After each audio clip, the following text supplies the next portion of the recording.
A single sheet of clear plastic stretched over dirty water produces drinking water purer than anything sold in a bottle. The physics is identical to how nature makes rain. Aristotle documented it 2,400 years ago. A Chilean mining town ran an entire plant on this principle for 40 years, and the materials only cost $15. By the end of this video, you will discover exactly why selling this water is illegal in America and how to build one yourself. Hi, I'm Greg, and welcome to Building Grounds. Subscribe and hit the bell for more uncovering building secrets they never taught you. Sunlight passes through a transparent cover and strikes a shallow basin of water painted black on the bottom. The water heats up and evaporates. The vapor rises and meets the cooler underside of the glass above. It condenses into droplets that slide down the angled surface and drip into a collection channel. What collects in that channel is pure distilled water. Salts, heavy metals, bacteria, and parasites stay behind. The process is identical to the way Earth's atmosphere produces rainfall. The science behind this is called solar distillation. A solar still miniaturizes this entire planetary cycle inside a box no larger than a kitchen table. No electricity required, no chemical additives, and no filters. Just thermodynamics doing what thermodynamics has always done. A single square meter of glass produces roughly 1 gallon of clean water per day. That is the baseline for a simple passive design running at approximately 25% thermal efficiency. But researchers have pushed far beyond that floor. A study published in the journal Desalination documented a modified solar still paired with an external solar heater that tripled productivity. Engineers at universities across India and the Middle East have used graphene oxide nanoparticles to boost thermal performance by 52%. Peak efficiency in advanced designs has reached 71%, with water productivity exceeding 3 liters per square meter. These are not theoretical projections. These are measured results from peer-reviewed laboratory experiments. The data is published. The numbers are verified. Anyone with a university library login can read them tonight. Now consider what this system actually removes. Laboratory testing confirms that solar distillers eliminate salts, heavy metals, bacteria, arsenic, trichloroethylene, and nitrates. Trichloroethylene is a dry cleaning chemical found in groundwater near industrial sites. Nitrates are among the most common agricultural pollutants in rural wells. Both are suspected carcinogens. The United States Environmental Protection Agency recognizes only 2 methods as true water purification: reverse osmosis and distillation. Every other system on the market is classified merely as water treatment. That includes every pitcher filter and refrigerator cartridge sold in America. The economics are where this becomes devastating for the bottled water industry. Solar distillation wastes no water and runs entirely on sunlight. Reverse osmosis systems waste 2 to 4 gallons for every single gallon they purify. Researchers at Oxford documented passive solar stills desalinating water at 0.7 of a cent per liter. Bottled water in American grocery stores sells at roughly $9.50 per gallon. That price difference is not incremental, it is astronomical. And the system achieving this requires no operating budget whatsoever. Zero. Once you build it, the sun does the rest for free. But here is what makes this truly remarkable. We did not discover this physics. We forgot it. In the 4th century BCE, Aristotle described a method to evaporate impure seawater and condense the vapor into fresh water. He documented this technique in his writings on meteorology in Athens. Greek sailors carried crude solar stills aboard Mediterranean trading vessels, turning ocean brine into drinking water on voyages that lasted weeks. This was not theory. This was survival technology practiced across the ancient world.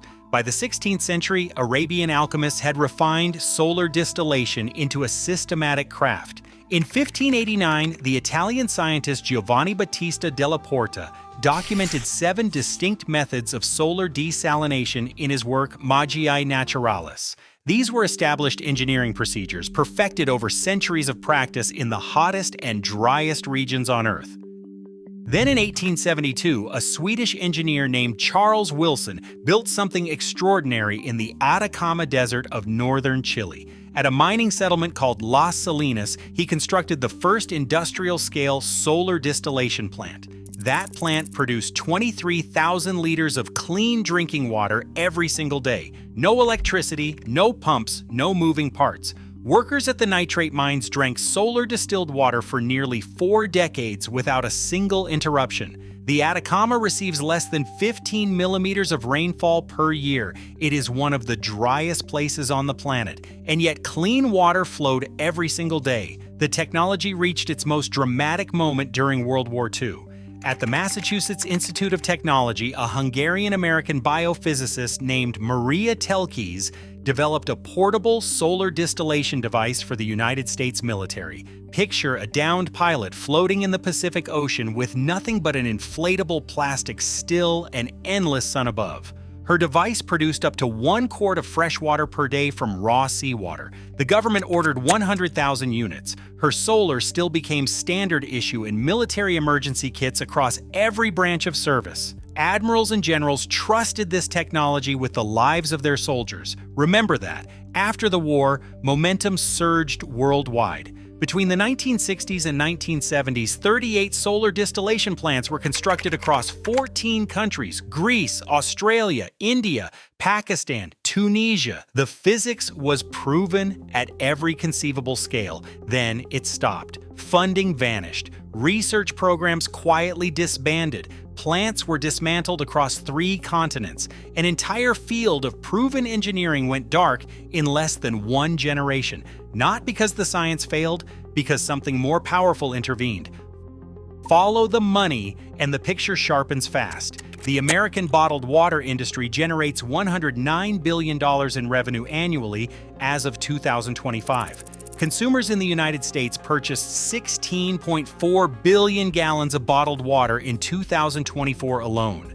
64% of that bottled water comes from municipal tap water sources. The same water flowing through kitchen faucets gets sealed in plastic and sold at roughly 2,000 times the price of tap.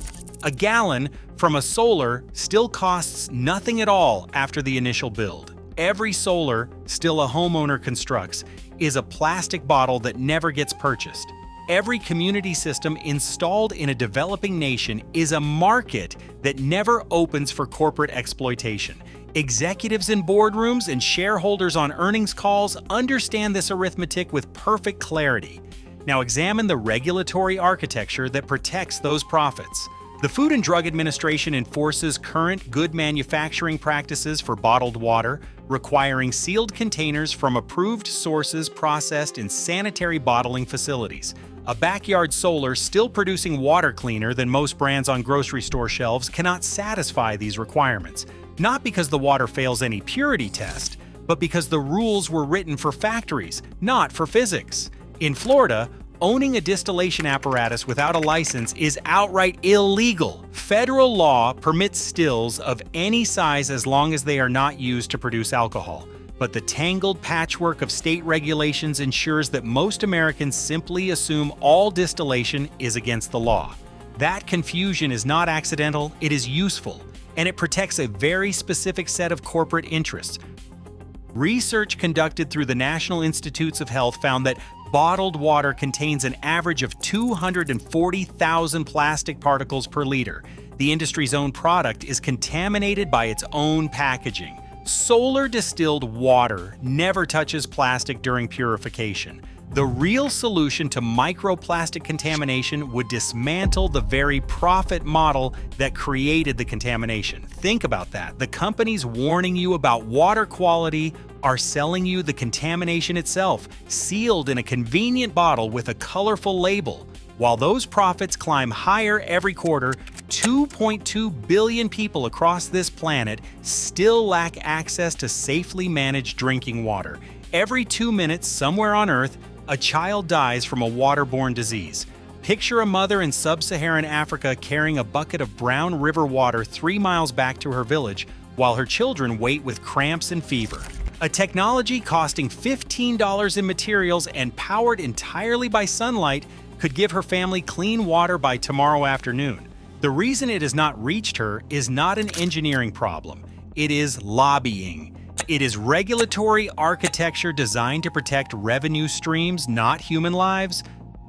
But the physics never changed. At research institutions across 3 continents, scientists are publishing hundreds of studies each year confirming what civilizations discovered thousands of years ago.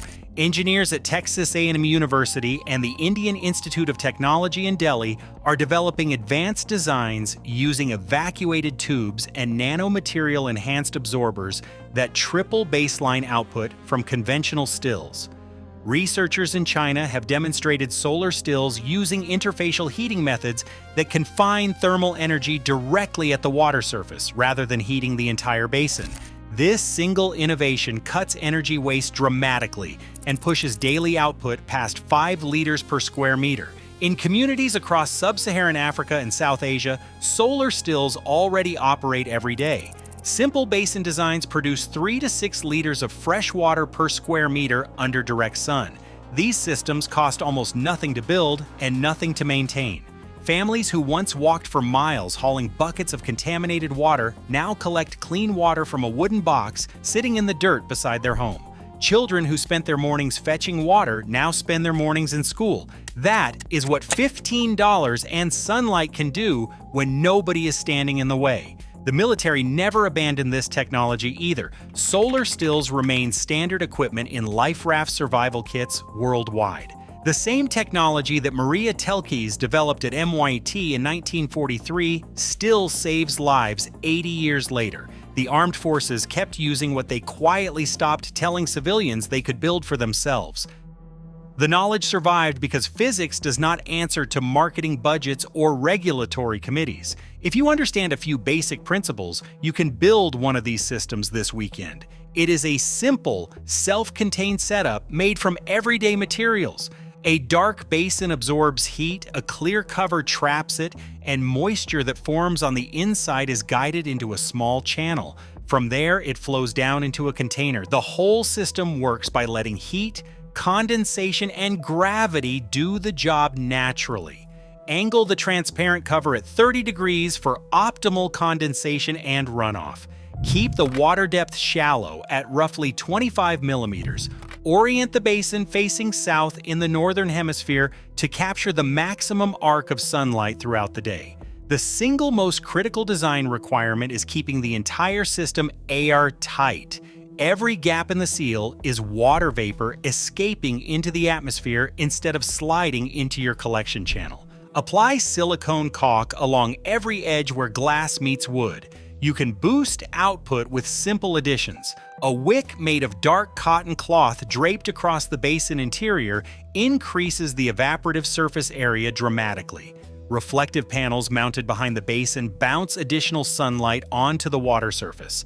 Paraffin wax layered beneath the basin floor acts as a thermal battery, absorbing excess heat during peak sunshine and releasing it slowly through the evening hours. Maintenance is nearly non-existent. Scrub mineral deposits from the basin once a month. Replace a polyethylene cover once a year if you choose plastic over glass. Glass covers last decades. There are no filters to purchase, no compressors to repair, no electricity bills arriving in the mail, no dependency on any supply chain or corporation or grid. A system built correctly on a Saturday afternoon will still be producing clean water 10 years from now without a single replacement part. The knowledge survived because physics does not answer to industry. It works the same way it worked for Aristotle studying evaporation under the Mediterranean sun. It worked the same way for Charles Wilson producing 23,000 liters a day in the Chilean desert. It worked the same way for Maria Telkes saving sailors adrift in the vast Pacific. A sheet of plastic, a basin of dirty water, and sunlight. On the other side, water clean enough to drink. The bottled water industry spends billions every year selling you what the sun gives away for free. Now you know how to take it back. If this changed how you think about construction, subscribe to Building Grounds with Greg, and please watch the next video appearing on your screen right now.